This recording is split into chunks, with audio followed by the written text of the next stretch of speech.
Le journal Le Monde révèle aujourd'hui un gigantesque système d'évasion fiscale à l'échelle mondiale. La banque HSBC en Suisse organisait elle-même la fraude. 180 milliards d'euros, c'est la somme dissimulée au fisc. C'est un scandale international révélé par deux Frenchies, Fabrice Lhomme et Gérard Davet. On raconte plein de trucs. Qui sont ces chasseurs de scoop? Comment ont-ils sorti leur coup? Et pourquoi les médias leur ont déroulé le tapis rouge cette semaine? On vous raconte l'histoire secrète du SwissLeaks. Tout débute dimanche dernier au 5e étage du journal Le Monde. On relit d'abord la copie, ensuite ça sera fait, puis après on passe à autre chose. Ouais. Il est 17 h, Gérard Davet et Fabrice Lhomme s'apprêtent à dévoiler une gigantesque liste de fraudeurs fiscaux. C'est absurde comme formulation. Ouais. Sous leurs yeux, un article pose problème. Certains fraudeurs sont révélés par leurs initiales, quand d'autres le sont par leur nom et leur prénom. La décision est prise de les nommer entièrement.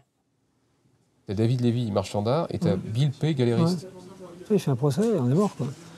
Ouais, puis même, c'est pas logique, quoi. C'est pas logique.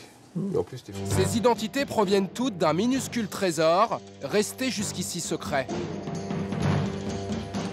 Voilà, petite chose. Ça ne pèse pas lourd, mais il y a 180 milliards d'euros là-dedans. C'est une clé USB remise par une source en février 2014, alors que les deux journalistes enquêtent déjà depuis 4 ans.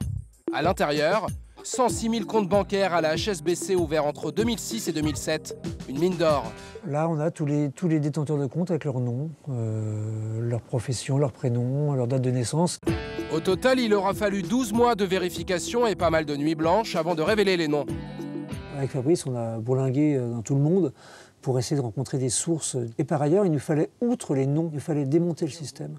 Et pour démonter le système, il fallait avoir accès, par exemple, à l'enquête judiciaire menée en France. Un travail titanesque qui s'achève ce soir-là dans la rédaction du Monde.fr. Salut, ça va?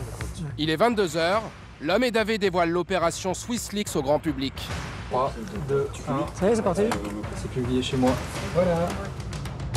Un scoop mis en ligne sur lemonde.fr, mais aussi sur 60 autres médias étrangers. Pour cette enquête exceptionnelle, les journalistes français sont aidés par un réseau mondial d'investigateurs. C'est vrai qu'au bout d'un moment, cette enquête, elle est devenue abstraite. J'ai l'impression qu'elle sortirait jamais, parce que c'était trop long. Voilà. Donc là, c'est fait. On va pouvoir passer à autre chose, mais on va essayer de savourer aussi quelques jours les effets de ce scoop, s'il y en a. Enfin, j'espère qu'il y en aura. Allez, à cette opération amusante. Bravo les gars. Bravo à toi aussi, hein. 5 ans d'enquête pour l'un de leurs plus beaux scoops. Lhomme et Davet, deux journalistes qui n'en sont pas leur premier coup. Leur histoire débute au Parisien, à la fin des années 80. Les futurs enquêteurs font alors leur gamme aux éditions locales du quotidien. Michel Dalloni a été leur premier chef de service. Voilà, Fabrice Lhomme est ici, car il faut dire la vérité. Fabrice Lhomme a porté des lunettes. Alors c'est un tournoi de volleyball, et on a gagné ce tournoi. C'est autour des filets que les jeunes journalistes se lient d'amitié.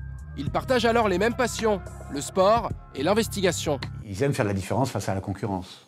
Voilà. Ils détestent perdre. Ils détestent perdre. Et pour un investigateur, perdre, c'est de ne pas avoir la bonne info au bon moment, de ne pas sortir la belle affaire au moment où il faut la sortir. Ce qui les anime, c'est ça, c'est d'être devant.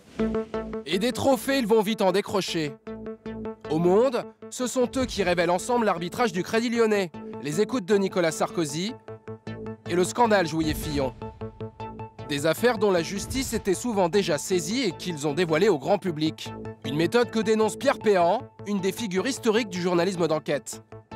Ce qui me gêne dans ce journalisme-là, c'est de se mettre derrière une affaire qui est lancée par d'autres. Moi, si je fais une enquête, c'est justement d'avoir l'initiative de mener une enquête et donc de ne pas être dépendant de la justice et de la police.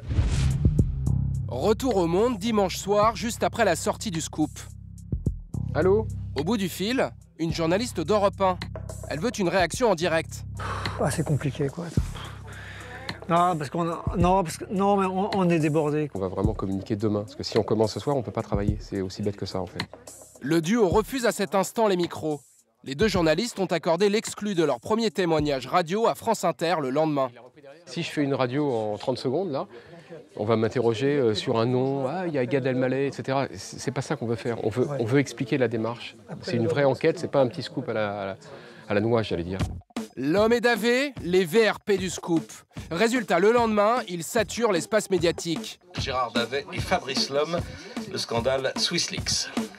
Inter, Europe 1, BFM, iTélé, ils se payent même le luxe d'apparaître au même instant à C'est à vous et au Grand Journal.